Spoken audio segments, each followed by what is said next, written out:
এক ধরনের ডায়েট আছে যেটাকে আমরা ড্যাশ ডায়েট বলি। এটা নিয়ে আজকে একটু আলোচনা করব। সেটা হচ্ছে এই জাতীয় ডায়েটে দেখা যাচ্ছে ফলমূল এবং শাকসবজির পরিমাণ প্রচুর বেশি থাকে। তিনি দেখা যাচ্ছে এই ডায়েট যিনি মেনে চলছেন তিনি ফলমূল এবং শাকসবজি প্রচুর পরিমাণে খাচ্ছেন। এছাড়া বাদাম জাতীয় খাবার এটা তিনি পছন্দ করছেন এবং তেল চর্বি জাতীয় খাবার তিনি এভয়েড করে চলছেন। অনেক সময় দেখা যায় যে খাদ্যশস্য তিনি খাচ্ছেন কিন্তু সেটাতে আমরা যে ঢেঁকি ছাঁটা চাল বলতাম এই ধরনের বা লাল আটা পাওয়া যায় সেইগুলো তিনি গ্রহণ করছেন। এই ডায়েট গুলোকে আমরা বলি হচ্ছে ড্যাশ ডায়েট এবং লবণ জাতীয় খাবার তিনি পরিহার করছেন। যেখানে উচ্চমাত্রার চর্বি আছে সেটা তিনি পরিহার করছেন।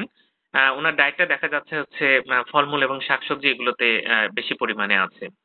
তো এই ডায়েটের সুবিধা আছে। এই ডায়েট খেলে কিন্তু উচ্চ রক্তচাপ দেখা যাচ্ছে কন্ট্রোলে থাকে। ডায়াবেটিস হওয়ার চান্স কমে যায়। হার্টের অসুখ, স্ট্রোকের সম্ভাবনা কমে যায়। গাউটের সম্ভাবনা কিন্তু কমে বা যার গাউট আছে তিনি কিন্তু আরামে থাকতে পারেন এবং রক্তে কোলেস্টেরল কিন্তু কমে। তো এই ড্যাশ ডায়েটটা আপনি অনুসরণ করতে পারেন।